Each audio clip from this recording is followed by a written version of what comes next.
ഓരോ യാത്രയും ഓരോ അനുഭവമാണ്.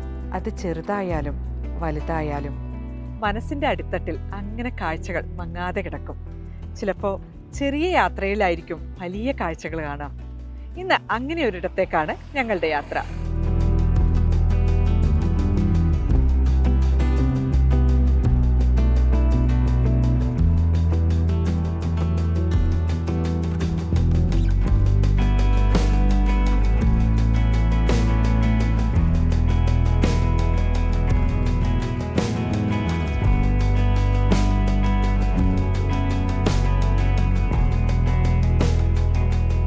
ഡിവൈൻ ട്രെയിൽസിൽ ഇന്ന് നാലമ്പലങ്ങളിലൊന്നായ കൂടൽമാണിക്യ ക്ഷേത്രമാണ്. തൃശ്ശൂർ ജില്ലയിലെ ഇരിങ്ങാലക്കുടയിലാണ് ഈ ക്ഷേത്രം സ്ഥിതി ചെയ്യുന്നത്. ശ്രീരാമന്റെ അനുജനായ ഭരതന്റെ പ്രതിഷ്ഠയുള്ള കേരളത്തിലെ അപൂർവം ക്ഷേത്രങ്ങളിൽ ഒന്നാണിത്.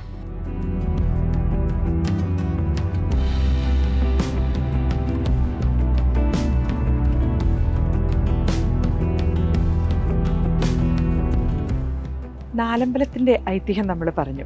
ഈ ക്ഷേത്രത്തിൻ്റെ ഐതിഹ്യത്തിലേക്ക് പോകുമ്പോൾ കുലീബിനി മഹർഷിയിലേക്ക് പോകേണ്ടതുണ്ട്. ആ കഥ ഇങ്ങനെയാണ്. പണ്ട് വളരെ കാലം മുന്നേ ഈ ക്ഷേത്രഗ്രാമം പ്രകൃതിക്ഷോഭങ്ങളെ കൊണ്ട് പൊറുതിമുട്ടിയിരുന്നത്രേ. ഒരിക്കൽ കുലീബിനി മഹർഷിയും തൻ്റെ ശിഷ്യന്മാരും ഇവിടെ വന്ന് താമസിച്ചു. ഒരുപാട് യാഗാദി കർമ്മങ്ങൾ നടത്തുകയുണ്ടായി. ഒടുവിൽ മഹാവിഷ്ണു മഹർഷിയുടെ മുന്നിൽ പ്രത്യക്ഷപ്പെട്ട് എന്ത് വരമാണ് വേണ്ടതെന്ന് ചോദിച്ചു. മഹർഷി ആവശ്യപ്പെട്ടത് വിഷ്ണു ഭഗവാന്റെ സാന്നിധ്യമായിരുന്നു. പിന്നീട് കുറെ കാലത്തിന് ശേഷം യാഗാദി കർമ്മങ്ങൾ ഇങ്ങനെ നടന്നുകൊണ്ടിരിക്കെ ഇവിടുത്തെ പ്രകൃതിക്ഷോഭങ്ങളൊക്കെ മാറിയെന്നാണ് വിശ്വാസം. അതുപോലെ തന്നെ നമുക്ക് ഈ ക്ഷേത്രത്തിൻ്റെ മതിൽക്കെട്ടിനകത്ത് കുലീബിനി തീർത്ഥക്കുളവും കാണാം. അവിടെ ഗംഗ, യമുന, സരസ്വതി എന്നീ നദികളുടെ സാന്നിധ്യമുണ്ടെന്നാണ് പറയുന്നത്. ക്ഷേത്ര ചരിത്രം പരിശോധിക്കുകയാണെങ്കിൽ കേരള ചരിത്രത്തിലുണ്ടായ മാറ്റങ്ങൾ ഇവിടുത്തെ ക്ഷേത്രത്തെയും സ്വാധീനിച്ചിട്ടുണ്ടെന്ന് നമുക്ക് മനസ്സിലാക്കാൻ പറ്റും. പണ്ട് രാജശാസനകൾ കൊത്തിവെക്കാൻ ഈ ക്ഷേത്രം ഉപയോഗിച്ചിരുന്നത്രേ. 8-ാം നൂറ്റാണ്ടിലെയും 12-ാം നൂറ്റാണ്ടിലെയും ശിലാശാസനങ്ങൾ നമുക്കിവിടെ കാണാൻ സാധിക്കും. ആദ്യകാലത്ത് ക്ഷേത്രത്തിനകത്ത് പ്രദക്ഷിണം ചെയ്യുന്ന വടക്ക് ഭാഗത്തായിട്ടാണ് ഈ ശിലാശാസനങ്ങൾ ഉണ്ടായിട്ടുള്ളത്. പിന്നീട് ഭക്തർ നടന്നു വരുന്ന വഴിയിൽ അക്ഷരങ്ങൾ മാഞ്ഞു പോകുന്നതുകൊണ്ട് ക്ഷേത്രത്തിൻ്റെ പടിഞ്ഞാറ് വശത്തേക്ക് പടിഞ്ഞാറേ ചുമരിലേക്ക് ഇത് മാറ്റുകയാണ് ഉണ്ടായത്. കൂടൽമാണിക്യം ക്ഷേത്ര committee chairman advocate CK Gopi സാറാണ് നമ്മോടൊപ്പം ഉള്ളത്. സർ, നാലമ്പല കാലമാണല്ലോ, എന്തൊക്കെയായി ഒരുക്കങ്ങളൊക്കെ? നാലമ്പല ദർശനവുമായിട്ട് ബന്ധപ്പെട്ട് ഇരിഞ്ഞാലക്കുട MLA ഉന്നത വിദ്യാഭ്യാസ വകുപ്പ് മന്ത്രിയുമായിട്ടുള്ള ഡോക്ടർ ആർ ബിന്ദു അവരുടെ നേതൃത്വത്തിൽ തൃപ്രയാർ ക്ഷേത്രം, കൂടൽമാണിക്യ ക്ഷേത്രം, പായമ്മൽ ക്ഷേത്രം, മറ്റു ക്ഷേത്രങ്ങളിലും കൂടി എല്ലാ മാനേജ്മെൻറ്റ് കമ്മിറ്റി അംഗങ്ങളുടെയും പോലീസ് ഉന്നത അധികാരികളുടെയും അതുപോലെ fire force, municipality, health, KSRTC, KSEB മറ്റ് എല്ലാ വിഭാഗം ഉദ്യോഗസ്ഥന്മാരുടെയും ഒരു സമ്പൂർണ്ണ യോഗം 4/7/2025 തീയതി ദേവസ്വം കൂടൽമാണിക്യം ക്ഷേത്രം ഓഫീസിലെ ഹാളിൽ ചേരുകയും അതിൽ വിപുലമായ തീരുമാനങ്ങൾ എടുക്കുകയുണ്ടായി. കൂടൽമാണിക്യ ക്ഷേത്രമായിട്ട് ബന്ധപ്പെട്ട് അതിൻ്റെ ഒരുക്കങ്ങൾ എന്ന് പറയുന്നത് ഓരോ ദിവസവും 10,000-കണക്കിന് ആളുകളാണ് ക്ഷേത്ര ദർശനത്തിന് വേണ്ടിയിട്ട് ഈ 30 ദിവസം ഓരോ ദിവസങ്ങളിലായിട്ട് രാവിലെ 4 മണിയോടുകൂടി എത്തിച്ചേരും. അങ്ങനെ വരുന്ന ആളുകളെ സ്വീകരിക്കുന്നതിന് വേണ്ടിയിട്ട് കിഴക്കേ നടയിൽ വിപുലമായിട്ടുള്ള ഒരു പന്തൽ, ഒരു 10,000-ഓളം ആളുകൾക്ക് വെയിലും മഴയും കൊള്ളാതെ വളരെ സുരക്ഷിതമായിട്ട് ക്യൂ ആയിട്ട് നിന്ന് സമാധാനപരമായിട്ട് ഭക്തദർശനം നടത്തുന്നതിന് വേണ്ടി ഒരുക്കങ്ങൾ കിഴക്കേ നടയിൽ വലിയ പന്തൽ സ്ഥാപിച്ചിട്ടുണ്ട്, ഒരുക്കിയിട്ടുണ്ട്. അതോടൊപ്പം ക്ഷേത്രം മതിൽക്കെട്ടിനകത്ത് ഒരു 5,000-ഓളം ആളുകൾക്ക് ഇരുന്ന് സമാധാനപരമായിട്ട് ക്യൂവിൽ ഇരുന്ന് സമയബന്ധിതമായിട്ട് ദർശനം നടത്തുന്നതിന് വേണ്ടിയിട്ടുള്ള ജർമ്മൻ പന്തലും ഇരിക്കാനുള്ള ഇരിപ്പിടവും സജ്ജാക്കിയിട്ടുണ്ട്.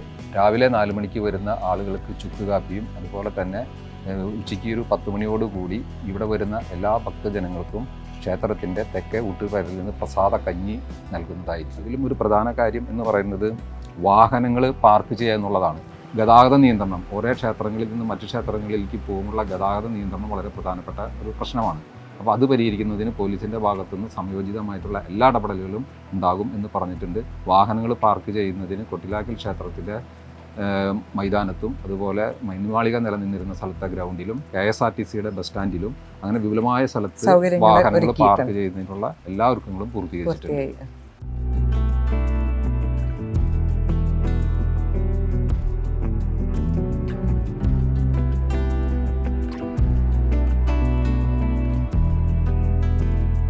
ഈ പേര് വന്നതിന് പിന്നിലും ഒരുപാട് ഐതിഹ്യങ്ങളുണ്ട്.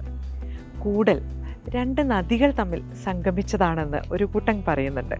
അതുപോലെ തന്നെ പണ്ട് ജൈന സന്യാസിമാർ കൂടിയിരുന്ന സ്ഥലമാണെന്നും ജൈനമതവും ബുദ്ധമതവും ഉണ്ടായിരുന്നെന്നും ചില പുസ്തകങ്ങളിൽ എഴുതിയിട്ടുണ്ട്. ജൈന സന്യാസിമാരെ മാണിക്യൻ എന്ന് വിളിച്ചിരുന്നു എന്നും അങ്ങനെയാണ് കൂടൽ മാണിക്യം ഉണ്ടായതെന്നും ഒരു കൂട്ടം ആൾക്കാർ പറയുന്നു. പക്ഷേ ഇതിനും അപ്പുറത്തേക്ക് പോവുകയാണെങ്കിൽ ഇവിടുത്തെ ജനങ്ങൾ വിശ്വസിക്കുന്ന ഒരു കഥയുണ്ട്. അതിങ്ങനെയാണ്. ഒരിക്കൽ ഇവിടുത്തെ വിഗ്രഹത്തിൻ്റെ തിരുനെറ്റിയിൽ നിന്ന് ദിവ്യമായ ഒരു അപൂർവ വെളിച്ചമുണ്ടായത്രേ. ഇത് മാണിക്യത്തിൻ്റെ വെളിച്ചമാണോ എന്നറിയാൻ വേണ്ടിയിട്ട് അന്നത്തെ കായംകുളം രാജാവ് അദ്ദേഹത്തിൻ്റെ കയ്യിലുള്ള മാണിക്യവുമായി ഇവിടെ എത്തി. 2 മാണിക്യങ്ങളും തമ്മിൽ പരിശോധിക്കാമെന്ന് കരുതി ചെന്നപ്പോൾ അദ്ദേഹത്തിൻ്റെ കയ്യിലുള്ള മാണിക്യം ഇവിടുത്തെ വിഗ്രഹത്തിലേക്ക് ലയിച്ചു പോയി എന്നാണ് പറയുന്നത്. അപ്പോൾ 2 മാണിക്യങ്ങൾ കൂടിയതാണ് കൂടൽ മാണിക്യമെന്നും ഈ സ്ഥലത്തിന് പറയുന്നുണ്ട്. ക്ഷേത്ര ചരിത്രങ്ങളെല്ലാം അറിയുന്ന വേണുമാഷാണ് കൂടെയുള്ളത്. നമ്മൾ നിൽക്കുന്നത് കൂടൽമാണിക്യ ക്ഷേത്രത്തിൻ്റെ തെക്കേ ഗോപുരനടയിലാണ്. ഇവിടെയാണ് എഴുന്നള്ളിപ്പൊക്കെ നടക്കാറുള്ളത്. മാഷോട് കൂടുതൽ കാര്യങ്ങൾ ചോദിക്കാം. മാഷ്, എത്ര വർഷം പഴക്കമുണ്ട് അമ്പലത്തിന്? കൂടൽമാണിക്യ ക്ഷേത്രത്തിൻ്റെ പഴക്കം പറയുകയാണെങ്കിൽ ഒന്ന് ഐതിഹ്യപരമായിട്ട് അത് കുലീബനി തീർത്ഥം അതിൻ്റെ കരയിൽ ആദ്യമായിട്ടൊരു മഹാവിഷ്ണു ക്ഷേത്രം ഉണ്ടായപ്പോൾ അത് ഏകദേശം ഒരു 5000 വർഷം പഴക്കമുണ്ട്. രണ്ടാമത്തെ ഘട്ടം പറയേണ്ടത് വാക്കയിൽ കൈമൾ എന്ന നാട്ടുപ്രമാണിക്ക് 4 വിഗ്രഹങ്ങൾ കിട്ടി. അതിൽ ഭരതപ്രതിഷ്ഠ നടത്തുന്നത് കൂടൽമാണിക്യ ക്ഷേത്രത്തിലാണ്. അത് ഏകദേശം 1000 വർഷത്തിന് മുൻപുള്ള ഒരു സംഭവമാണ്. അപ്പോൾ 1000 വർഷം എന്ന് പറയുമ്പോൾ സ്വാഭാവികമായിട്ടും ഒരു അതിശയോക്തി അല്ലേ എന്ന് തോന്നലുണ്ടെങ്കിൽ കൂടൽമാണിക്യ അമ്പലത്തിൽ 2 ശിലാലിഖിതങ്ങളുണ്ട്. അതിൽ ഒരെണ്ണം 8-ാം നൂറ്റാണ്ടിലാണ്. അപ്പോൾ 8-ാം നൂറ്റാണ്ടിലെ ശിലാശാസനം ഇവിടെ ഉണ്ടെങ്കിൽ, ശിലാശാസനം എന്ന് പറയുമ്പോൾ ഗസറ്റ് എന്നാണ് മനസ്സിലാക്കേണ്ടത്. ഇന്നത്തെ ഗസറ്റിൻ്റെ സ്റ്റേറ്റസ് ആണ് അന്നത്തെ ശിലാശാസനത്തിനുള്ളത്. ഈ ശിലാശാസനം ഇവിടെ സ്ഥാപിക്കണമെങ്കിൽ ഈ ക്ഷേത്രം 8-ാം നൂറ്റാണ്ടിൽ പ്രസക്തമായിരുന്നു എന്ന് മനസ്സിലാക്കേണ്ടിയിരിക്കുന്നു. അതാണ് രണ്ടാമത്തെ ഘട്ടം എന്ന് പറയുന്നത്. അതുകൂടാതെ ശ്രീകോവിലിൻ്റെ വട്ടശ്രീകോവിൽ, അതിൻ്റെ കൊണീക്കൽ ഷേപ്പ്, ഇതെല്ലാം 8-ാം നൂറ്റാണ്ടിലെ ആർക്കിടെക്ചറുമായിട്ട് ബന്ധപ്പെട്ടിരിക്കുന്നു. അതുകൊണ്ട് 1000-ൽ-അധികം വർഷം ചരിത്രപരമായ പഴക്കം, ഐതിഹ്യപരമായിട്ട് വേറെ, ചരിത്രപരമായിട്ട് 1000-ലധികം വർഷം പഴക്കമുണ്ടെന്ന് അസന്ദിഗ്ധമായിട്ട് പറയാൻ സാധിക്കും. എത്ര പ്രാവശ്യം നവീകരണ പ്രവർത്തനങ്ങൾ മാഷിന്റെ ഓർമ്മയിൽ? എൻ്റെ ഓർമ്മയിൽ 1 ഉണ്ടായിട്ടുള്ളൂ. ഒരു പക്ഷേ നവീകരണ പ്രവർത്തനങ്ങൾ ആവശ്യമില്ലാത്തതുകൊണ്ടായിരിക്കാം. ഒരു 10 വർഷങ്ങൾക്ക് മുമ്പ് 190 വർഷങ്ങൾക്ക് ശേഷം ഇവിടെ നവീകരണ പ്രവർത്തനം ഉണ്ടായി എന്നൊക്കെ പറഞ്ഞത്. അപ്പോൾ 2-3 തലമുറയ്ക്ക് ശേഷമാണ് ഉണ്ടായിട്ടുള്ളത്. ക്ഷേത്ര ചൈതന്യം നശിക്കുമ്പോൾ അത് പുനരുജ്ജീവിപ്പിക്കാൻ വേണ്ടിയിട്ടാണ് നവീകരണ കലശം. ക്ഷേത്ര ചൈതന്യം നശിക്കുന്നുണ്ടാവില്ല, അതുകൊണ്ട് ആവശ്യം വന്നിട്ടുണ്ടാവില്ല. അതുകൊണ്ടാവാനാണ് സാധ്യത. ആധുനിക കാലഘട്ടത്തിൽ ഉത്സവത്തിൻ്റെ സ്വഭാവം മാറി, വരുന്ന ഭക്തന്മാരുടെ സ്വഭാവം മാറി, അതിൻ്റെ ഒരു പ്രതിഫലനം പ്രവർത്തികളിലും ഉണ്ടായി തുടങ്ങി. അങ്ങനെ എല്ലാം വന്നപ്പോൾ ആയിരിക്കാം ഒരു പക്ഷേ ഈ നവീകരണ കലശം റീസെൻ്റായിട്ട് നടത്തേണ്ടി വന്നത് എന്നേ പറയാൻ സാധിക്കും. കഥകളിയുടെയും കൂടിയാട്ടത്തിൻ്റെയും ക്ഷേത്രം കൂടിയാണ് കൂടൽമാണിക്യ ക്ഷേത്രം. മാഷൊരു കഥകളി കലാകാരനല്ല, ആസ്വാദകനാണ്.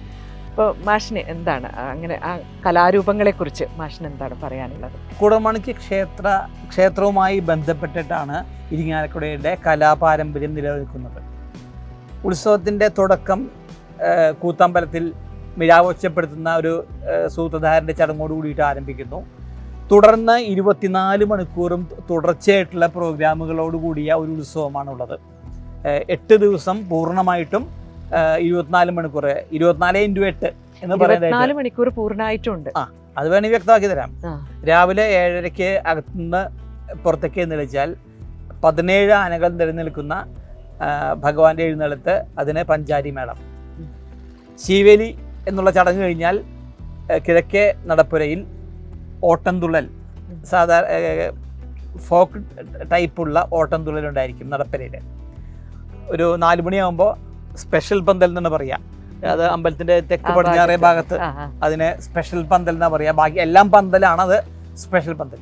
സ്പെഷ്യൽ പന്തലിൽ അക്ഷരശ്ലോകം, ഹരികഥ, സംഗീത കച്ചേരി, നൃത്തം മുതലായവ, വിളക്ക് വരെ. വിളക്ക് എന്ന് പറയുമ്പോൾ മനസ്സിലാക്കണം, രാവിലത്തേത് വീണ്ടും ആവർത്തിക്കുകയാണ്. രാവിലെ ഉള്ള രീതിയിൽ പുറത്തേക്ക് എഴുന്നള്ളിച്ചു, അതിനിടയിൽ 4 പ്രദക്ഷിണം കഴിഞ്ഞിട്ട് വിളക്കാചാരം എന്ന ചടങ്ങ് ഏകദേശം തെക്ക് പടിഞ്ഞാറേ ഭാഗത്തായിട്ട് നടക്കും. തുടർന്ന് ശീവേലി പോലെയുള്ള വിളക്ക് കഴിഞ്ഞിട്ട് ഇടയ്ക്ക പ്രദക്ഷിണം, നാദസ്വരത്തിൻ്റെ പ്രദക്ഷിണം, കേളി പ്രദക്ഷിണം എല്ലാം കഴിഞ്ഞാൽ സ്പെഷ്യൽ പന്തലിൽ പുലരും വരെ കഥകളി. അതായത് പൂജാതി കർമ്മങ്ങൾ നടക്കുന്നതിനനുസരിച്ച് കലാരൂപങ്ങളും ഇവിടെ ഉണ്ട്. അപ്പോൾ ഇതിനിടയിൽ ആളുകൾ കേൾക്കാൻ ഇഷ്ടപ്പെടുന്നൊരു കാര്യം, ഈ പുറത്തേക്ക് നിൽക്കുന്നതിന് മുൻപായിട്ട് മാതൃക്കൽ തൊഴുക എന്നൊരു ചടങ്ങുണ്ട്. മാതൃക്കൽ തൊഴുക, അത് തട്ടകം എന്ന് പറഞ്ഞാൽ ഈ കുടമാണിക്യം ക്ഷേത്രത്തിൻ്റെ പരിധിയിലുള്ള ഗ്രാമം. അവിടെയുള്ള ആൾക്കാർ മുഴുവനും ഈ മാതൃക്കൽ തൊഴാൻ എത്താറുണ്ടായിരുന്നു. എന്ന് വെച്ചാൽ ഭഗവാൻ പുറത്തേക്ക് എഴുന്നള്ളി ബലി തൂകുന്ന സമയത്ത് സപ്തമാതാക്കൾക്ക് നൽകുന്ന ബലി സമയത്ത് അവിടെ ആസനസ്ഥനായിരിക്കും, ഒരു പീഠത്തിൽ വെച്ചിട്ടുണ്ടാവും. അത് കണ്ടു തൊഴാനായിട്ടാണ് ആൾക്കാർ ഈ മാതൃക്കൽ തൊഴുക എന്നുള്ള ചടങ്ങ്. അത് രാവിലെയും വൈകിട്ടും ഈ ഉത്സവക്കാലത്തെ പ്രത്യേകതയാണ്. അത് ഒരുപക്ഷെ ഇവിടെ മാത്രമേ ഉണ്ടായിരുന്നുള്ളൂ, ഇപ്പോൾ വേറെ പല സ്ഥലത്തും അത് ആരംഭിച്ചിട്ടുണ്ട്. നമ്മൾ നിൽക്കുന്ന ഈ സ്ഥലത്തിൻ്റെ പ്രത്യേകത, എത്രയോ പ്രാവശ്യം ഉണ്ടായവർ ഈ വഴിക്ക് വന്ന് ഭഗവാനെ തൊഴുത് തിരിച്ചു പോയിട്ടുണ്ടാകുമെന്ന് നമ്മൾ ആലോചിക്കേണ്ടതാണ്. അത്ര പ്രാധാന്യമുള്ള ഒരു സ്ഥലമാണ് ഈ തെക്കേനട. തെക്കേനടയിലെ വേറൊരു പ്രത്യേകതയുള്ളത്, 17 ആനകൾ, ഇപ്പോൾ മുമ്പ് 21 ആനകൾ നിരന്നു നിൽക്കുന്നത് കൂട്ടിയെഴുന്നള്ളിപ്പ് എന്നാണ് പറയുക. കൊടിയേറിയതിൻ്റെ പിറ്റേ ദിവസം കൊടിപ്പുറത്ത് വിളക്കിൻ്റെ അന്ന് കൂട്ടിയെഴുന്നള്ളിപ്പ് കണ്ട് തൊഴുതിട്ടാണ് ഇരിങ്ങാലക്കുട തട്ടക നിവാസികൾ വീട്ടിൽ പോവുക. അപ്പോൾ അത് തെക്കേനടയിലാണ് ഈ 21 നിരക്കാനുള്ള സ്ഥലമുള്ളൂ. നിങ്ങൾ ഈ കാണുന്ന ഈ ഭാഗം ആദ്യകാലത്ത് ഒരു പക്ഷേ ഇത് പാടമായിരുന്നുണ്ടാവാം, പാടവരമ്പായിരിക്കാം നമ്മൾ ഈ കാണുന്ന ഈ വഴിയൊക്കെ. അപ്പോൾ ഇവിടെയാണ് പ്രധാനപ്പെട്ട കാര്യങ്ങളെല്ലാം നടക്കുന്നത്. ഉത്സവ സംബന്ധമായിട്ടുള്ള ദൃശ്യപരമായിട്ടുള്ളത് എല്ലാം ഇവിടെയാണ്.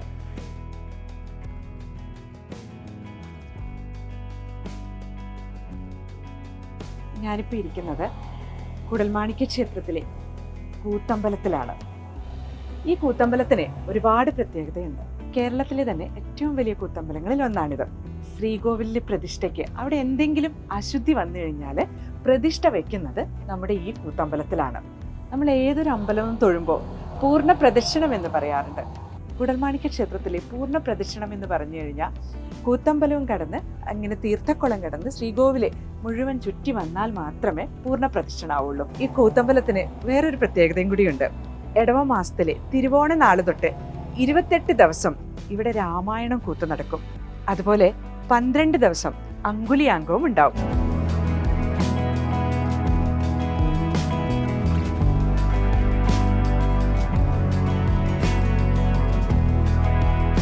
പക്ഷെ നമ്മൾ എപ്പോഴും കേൾക്കുന്നതാണ് ഗുരുവായൂരും മേൽപ്പത്തൂരും തമ്മിലുള്ള ബന്ധം, പൂന്താനം ഒക്കെ.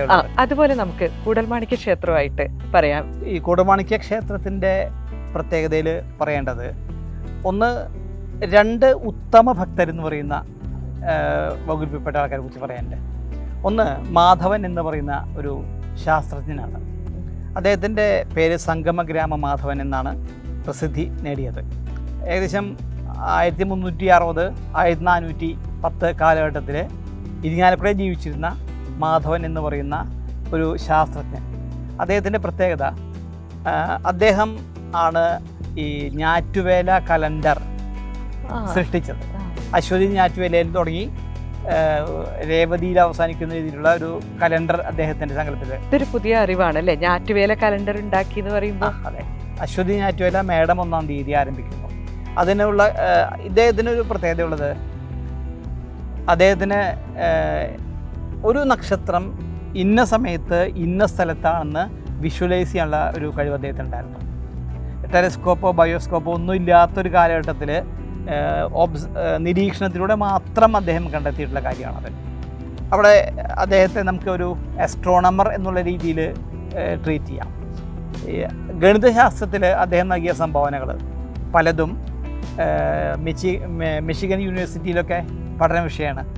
അപ്പോൾ ഗ്രിഗറി മുതലായവരൊക്കെ 400 വർഷങ്ങൾക്ക് ശേഷം കണ്ടുപിടിച്ച കാര്യങ്ങൾ അദ്ദേഹം നേരത്തെ കണ്ടുപിടിച്ചിട്ടുണ്ട്. ഉദാഹരണം പൈ എന്നുള്ളതിൻ്റെ വാല്യൂ 3.14 കഴിഞ്ഞിട്ട് 7 ഡിജിറ്റാണ് ഇപ്പോൾ നമ്മൾ അറിയുന്നത്. ഇദ്ദേഹം 3.14 കഴിഞ്ഞിട്ട് 8-9 ഡിജിറ്റ് അക്കാലത്ത് കണ്ടുപിടിച്ചിട്ടുണ്ട്. അദ്ദേഹം ഈ നാട്ടുകാരനായിരുന്നു. സംഗമ ഗ്രാമം മാത്രമേ ഇപ്പോൾ അധികം അങ്ങ് അറിയപ്പെട്ടിട്ടില്ല എന്ന് തോന്നുന്നു. വേറൊരു പ്രത്യേകത ഉള്ളത്, ഈ പല തിയറികളും ഗ്രിഗേറിയൻ തിയറികൾ തന്നെ പല തിയറികളും മാധവ ഗ്രിഗറി തിയറി എന്നുള്ള പേരിലേക്ക് റീനെയിം ചെയ്യപ്പെട്ടിട്ടുണ്ട് യൂറോപ്യൻ രാജ്യങ്ങളിൽ. പ്ലൂംസ് ഓഫ് എ പീകോക്ക് എന്ന് പറയുന്ന ഒരു കൃതിയിലാണ് സംഗമഗ്രാമ മാധവനെ കുറിച്ചുള്ള ആദ്യത്തെ ഒരു ഇംഗ്ലീഷ് ആർട്ടിക്കിൾ വരുന്നത്. അത് ഒരു പ്രത്യേകത ഉള്ളത്, ഇന്ന് ISRO ചെയർമാൻ തൊട്ട് മുമ്പ് ഡോക്ടർ കെ രാധാകൃഷ്ണൻ, അദ്ദേഹം കുടമാണിക്യസ്വാമിയുടെ ഭക്തനാണ്. അപ്പോൾ ആദ്യത്തെ ആളും അവസാനത്തെ ആളും ഒരു ശാസ്ത്രജ്ഞനാണെന്ന് പറയാം. അവസാനത്തെ ആളെന്നല്ല, 2 പ്രമുഖ വ്യക്തികളെ കുറിച്ച് പറയുമ്പോൾ ചോദ്യം ഇതായിരുന്നു, മേൽപ്പത്തൂരും പൂന്താനവും പോലെ ഉണ്ടോ എന്ന് ചോദിച്ചപ്പോൾ, ഇവിടെ മേൽപ്പത്തൂര് ഗുരുവായൂരപ്പന് ഭാഗവതം എന്നുള്ള കൃതി നാരായണീയം എന്നുള്ള പേരിൽ 100 ദശകമായിട്ട് എഴുതി തീർത്തപ്പോൾ ഇവിടെ ഉണ്ണായി വാര്യർ കുടമാണിക്യസ്വാമിക്ക് അതുപോലെ ഒന്ന് വേണമെന്ന് ആഗ്രഹിച്ചിട്ട് വാൽമീകി രാമായണത്തെ 50 ദശകമാക്കി തിരിച്ച് ഒരു വാൽമീകി രാമായണത്തിൻ്റെ സംഗ്രഹം സൃഷ്ടിച്ചു. ആ കൃതിയുടെ പേര് ശ്രീരാമ പഞ്ചശതി എന്നാണ്. അപ്പോൾ മേൽപ്പത്തൂരിനെ പോലെ പറയാവുന്ന ഒരാളുണ്ടോ ചോദിച്ചാൽ, മേൽപ്പത്തൂരിൻ്റെ അതേ രീതിയിൽ തന്നെയാണ് അദ്ദേഹം ഭാഗവതത്തെ കാച്ചി കുറുക്കിയ പോലെ ഇദ്ദേഹം വാൽമീകി രാമായണത്തെ പുനരാവിഷ്കരിച്ച് ഭഗവാന് ഒരു താമരമാല പോലെ നൽകിയത്.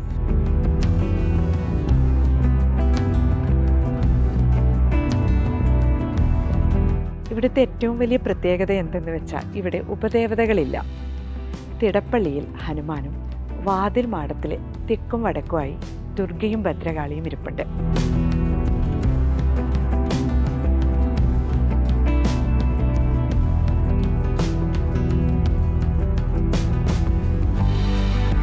സർ, നമ്മൾ നേരത്തെ ഉത്സവം കൊടിയേറുന്നതിനെ കുറിച്ചും പിന്നീട് ആറാട്ടിനെ കുറിച്ചൊക്കെ പറഞ്ഞു. എന്താണ് കൊടിമരത്തിന്റെ പ്രത്യേകതകളൊക്കെ എന്താണ്? കൊടിമരത്തിന്റെ പ്രത്യേകത എന്ന് വെച്ച് കഴിഞ്ഞാൽ, ഇവിടുത്തെ ഏറ്റവും ഉയരം കൂടിയ ഒരു കൊടിമരമാണ് ഞലവട പോകുന്നത്. 72 അടിയാണ് ഇതിന്റെ ഉയരം തന്നെ 72 അടിയുണ്ട്. അപ്പോൾ ഇവിടുത്തെ ഇരിഞ്ഞാലക്കുടയിലെ കുടൽമാണിക്യം ഭക്തജനങ്ങളുടെ ഏറ്റവും വലിയ താല്പര്യമാണ്. ഏറ്റവും ആധുനിക രീതിയിൽ പുതിയ രീതിയിലുള്ള ഒരു കൊടിമരം നിർമ്മിക്കണം എന്നുള്ളത്. നിലവിലുള്ള കൊടിമരം കുറേ പഴക്കമുള്ളത് കാരണം. അപ്പോൾ അത് ജനങ്ങളുടെ ആഗ്രഹമാണ്. അപ്പോൾ കഴിഞ്ഞ committee, Koodalmanikyam Devaswom management committee യോഗം ചേർന്ന് കൊടിമരം പുതുക്കി നിർമ്മിക്കുന്നതിനുള്ള തീരുമാനം എടുത്തിരിക്കുകയാണ്.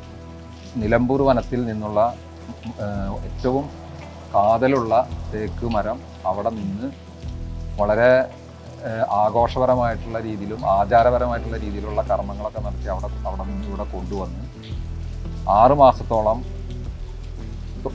എണ്ണത്തോണിയിലിട്ട് പ്രോസസ്സിങ് നടത്തി അതിന് ശേഷമാണ് ആ തേക്ക് മരത്തിന് സ്വർണം കൊണ്ട് പൊതിഞ്ഞിട്ടാണ് ഈ കൊടിമരം നിർമ്മിക്കുന്നത്. ഇത്രയും വലിയൊരു പ്രോസസ് ഉണ്ട്. ഏകദേശം 15 കിലോ സ്വർണത്തോളം വേണ്ടി വരുന്നതാണ് ഇപ്പോൾ നമ്മൾ എസ്റ്റിമേറ്റ് കണക്കാക്കിയിട്ടുള്ളത്. അപ്പോൾ അത് ഇവിടുത്തെ ഭക്തജനങ്ങൾ എല്ലാവരുടെയും ഒരു ആഗ്രഹമാണ്. അത് ഏകദേശം ഒരു കൊല്ലത്തിന് മുൻപായിട്ട് തന്നെ പൂർത്തീകരിക്കണം എന്നുള്ള തീരുമാനമെടുത്തുകൊണ്ടാണ് മാനേജിംഗ് കമ്മിറ്റി മുന്നോട്ട് പോകുന്നത്. അടുത്ത നാലമ്പലാകുമ്പോഴേക്കും നമുക്ക് പുതിയ കൊടിമരാവും അല്ലേ? അതെ, തീർച്ചയായിട്ടും.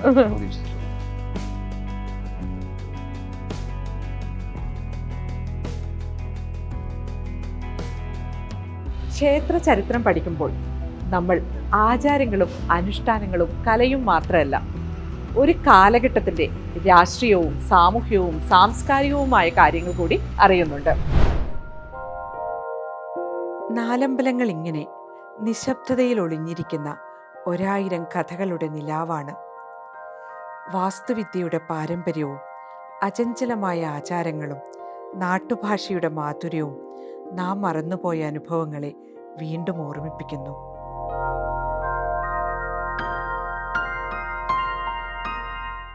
ഇരിങ്ങാലക്കുട കൂടൽമാണിക്യ ക്ഷേത്രം പിന്നിട്ട് ഇനി യാത്ര തുടരുന്നത് മൂഴിക്കുളം ലക്ഷ്മണ ക്ഷേത്രത്തിലേക്കാണ്.